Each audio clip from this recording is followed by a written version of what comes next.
stamps and welfare and every kind of government subsistence that you can imagine.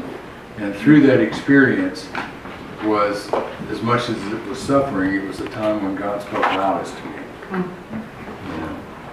You know? And more or less said, this is what I want you to do.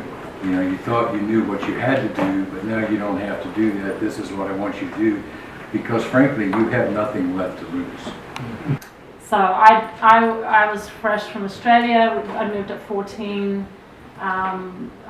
We were going to People's Church at the time. I was in a choir actually, and Ed, I don't know if you know this, but we did Destined to Win in a choir. Yeah. And so that was like one of my first probably encounters with DeGarmo, and he was in that choir. We did actions with it, the whole thing. It was awesome. And then around that time, Dad called Eddie kind of out of the blue and just said, hey, my daughter's singing some, and she's singing at People's Church in Franklin. You want to come and just check her out? And so he came and saw me do some worship. And we had a meeting at Shoney's, remember? Soon after that, I was 15, and he said, hey, I'm thinking about signing you to a development deal. You know, what do you think about that? And that was, I was so intimidated by Eddie.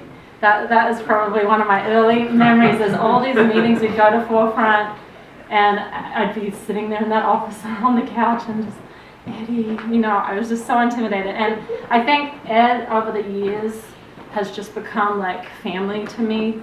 So, what did you call it? A mentoring memoir? Yeah, I love that. I'm curious if you do this intentionally or it just happens organically with you. That you mentor people through story and just real life, real time examples. And you did with me and you did with everybody around you. Whether you knew it or not, you were doing it. So one day Eddie called and said, you know, let me help you learn how to qualify a buyer. I'm like, okay. Because trust me, there weren't that many buyers qualified. And so he's telling me what to look for in a buyer. I said, Ed, here's my problem. In Memphis, we're doing the number 8 winner. The number 8 caller wins 2 front row tickets and backstage passes. It's the same person all 8 times on the phone. There is no outlet for this music. So, but Ed's genuineness of life taught me so much. And he tells you he was always a businessman. And he prepared me for Toby, who I've been with for 30 years now. But they're very, very similar, very high artistic levels, but also they understand the working of a business. And so he's been a really sweet part of my history.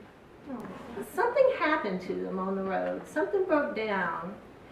And I heard through the grapevine, through this story. Another wife or girlfriend at the time, that this really good-looking girl invited her boyfriend and my husband to her house one night, you know, after the breakdown, and she showed up to give him a ride and all this kind of thing. And I hear that Eddie said, let's make a pact, let's don't tell our girlfriends and our wives about this. It was just upset them. We don't want to tell them any of this stuff.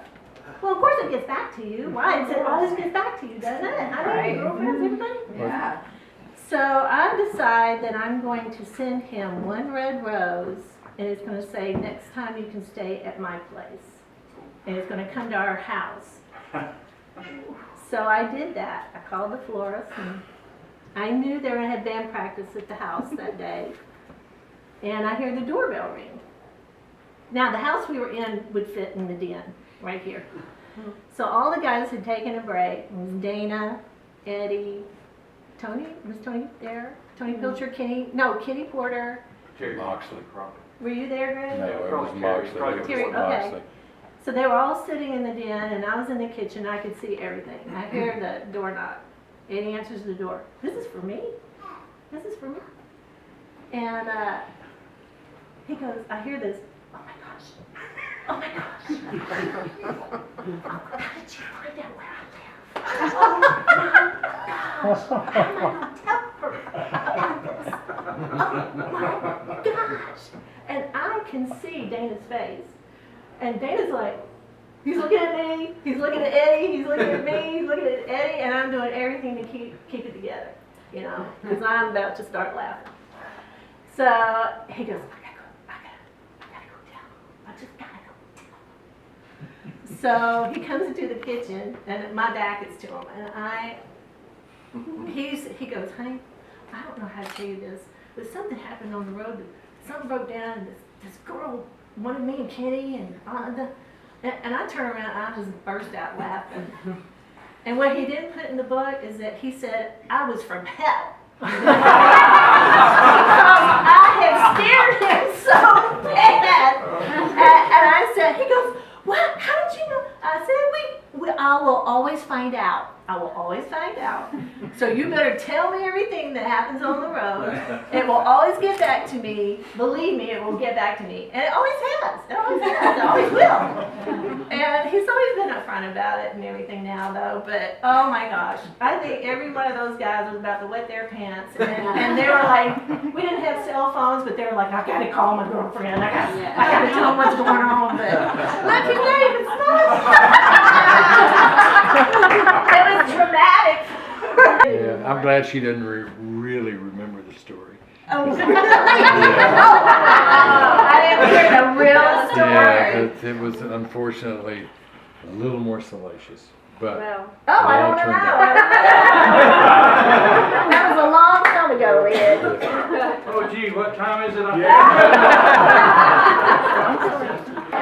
I think the prime thing you're going to see in this book is Eddie's unwavering belief in what the calling was for him. And the deal is, he and Dana were at a spot.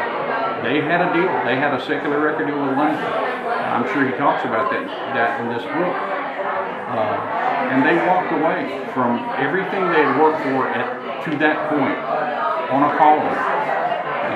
And they never wavered from that. Once they went down that path through trials and turmoil and arguments and Lord knows what else, it was unwavering. And I think that's the thing with Eddie. It's just how faithful he was to that calling. That's what I carry from it. I mean, the guy is not only a rebel and an innovator, he was able to think different, he was able to present different, and the industry has been blessed because of his creativity and his innovation. And so many artists, of course, have come out of his brain and out of his context and out of his intuition, and I really appreciate that.